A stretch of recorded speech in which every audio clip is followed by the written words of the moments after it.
Did you ever want a best friend that does everything for you, keeps you in line, and also murders everybody around you? Then M3GAN's for you. So I finally got to check out M3GAN, and M3GAN is a movie that came out earlier this year.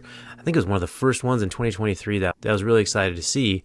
And I'm not going to lie to you, it didn't really let me down. This is a very cool movie. It's very up-to-date, very modern. A lot of very traditional kind of themes that we've seen a lot before in movies, but with a very modern, updated take on it, and also, again, the budget behind it to really make it seem real. And I really enjoyed that. The movie was directed by Jared Johnstone. I think that's how you say his name. He's not really done a whole bunch more. One of the previous ones that he has done is Housebound, which I think I've seen parts of. It was a lower budget kind of horror movie, but I do remember it being fairly good, but I might have to go back and check it out now because I think he definitely did a really solid job on this one. And this is all coming from one of the writers being James Wan, of course. This was a combination, I believe, of Blumhouse and James Wan's company. What is it, Atomic Robot? I think Atomic Robot's his, and I think they just merged actually earlier this year. So if they keep putting out movies like this, we could be in for some pretty good horror as it comes out. The movie premise is fairly basic. There's a robotic engineer who's working on, toys for kids, and through some happenstance, which I'm not going to necessarily give away yet. We'll talk about spoilers a little bit at the end. She comes to be the guardian of her niece. The robotics engineer is played by Allison Williams, who looked very familiar to me for some reason. And I was thinking about it, and then I looked it up, and she was actually in Get Out. So I think that's one of the few movies she's been in. I think she's been in some TV shows as well, but she did really well as Gemma, which is basically the main character in this movie, paired with the little girl, who's Violet McGraw, who also thought I recognized, and I was looking it up. She definitely played one of the younger versions of the main characters in The Haunting of Hill House, which was a Netflix series that I completely and utterly enjoyed, and it kind of took me by surprise because I didn't think it was going to be that good, but it really, really was. Those are your main two actors in this movie, and basically, they carry it. The movie is very fancy, very sleek, again, very, not low budget. So things really kind of look like they're supposed to. The story itself is pretty solid. It's a fairly basic story where you have an aunt that they kind of hint at is maybe pretty family oriented, but also maybe more career focused, who all of a sudden gets thrust into taking care of her niece. And the niece is definitely having to deal with some trauma that just recently happened. And in the midst of that, Gemma, the main character, just kind of realized, well, I can't kill two birds with one stone. I've been working on this new advanced kind of toy that will definitely help with this kid that I'm raising. Of course, things don't go quite as planned and things go a little wonky. There's a lot of bigger subject matter here as far as, you start talking about AI and what's appropriate, what's not, what role should parents be in raising children. There's a lot of interesting questions that get asked in a pretty interesting way and not overbearing, because I find a lot of times in certain movies there's a message that's trying to be put there and pounded in front of you. And this one, I don't know if I could quite figure out if it was like anti-technology or more utilizing it in the appropriate way, but I definitely dug it. M3GAN herself, the robot, is actually really freaking awesome. So as far as, I don't think I could even really compare this to like Chucky or pretty much any of the other kind of doll movies where they are like even Annabelle, things like that. Those are demon possessed or person possessed kind of things that definitely operate a lot differently. This one's very, very grounded, I would say, in reality, as far as probably wouldn't be surprised if there are things like this actually happening out there. Okay, maybe not, going homicidal and doing horrible things to people. Maybe. But I definitely think there's a lot more advanced robotics, and definitely AI is moving very fast down the line, and I think it'll be here before we know it. But they did a great job with M3GAN. There was a kid actress, I'm pretty sure, that was also utilized for M3GAN, and whoever did that was fantastic because she looked robotic in certain parts, but then also as the AI got better and better, it became more and more human-like.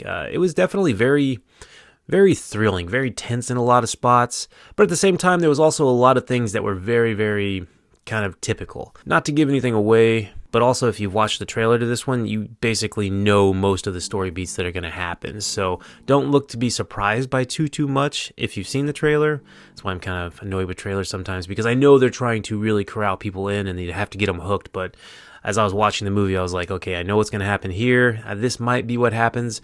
But at the same time, it was definitely very fun to watch. I thought all the acting was really pretty good. I mean, you had some of the stereotypical characters, like you had a jerk boss that was definitely very, money focused or business focused, which also the main character was. But I guess they were trying to set up a little bit of a dynamic between if that's what she wants to be and if that's what she needs to be now that she has a child that she's taking care of. There were a good amount of people that would actually ask like the real questions that you would in real life if you've seen an AI robot walking around and talking and things like that. They were like, what is this? What's going on? There were several times where people just kind of panicked and ran away. And I was like, yeah, that's exactly what I would have done as well. I was a little concerned because I didn't know if this was PG-13 or rated R when I was watching it. And in retrospect, as I'm looking now, it is actually PG-13, which surprises me a little bit because I think the biggest downfall of the movie for me was it was pretty slow for probably the first 45 minutes to 60 minutes. And I know that was very important to try and set up the dynamic of the situation, get really invested in the characters. But the characters themselves were kind of weird for me. Not all the characters, but like, let's say Gemma, the main actress, they definitely set her up as somebody that's very career focused and, kind of has always been. She's a single person, has no kids, no spouse or, partner that they show. But she also has like no emotion for a lot of the movie when certain things happen. Like, I felt like they were trying to set up something and there was going to be big revelations at the end about, family's more important than this. And they kind of did. But at the same time, okay, spoilers are going to start to happen a little bit here now. But from the very beginning, when she acquires guardianship of her niece because her sister and her husband, die in a car accident. And she never really seems to care that her sister dies. Like, literally, I know they're trying to say that she's very business focused, but it's like after everything that happens and she gets possessions, which also happens in like 3 minutes and you don't really know how long it's been, and it turns out it's been like a week or something like that.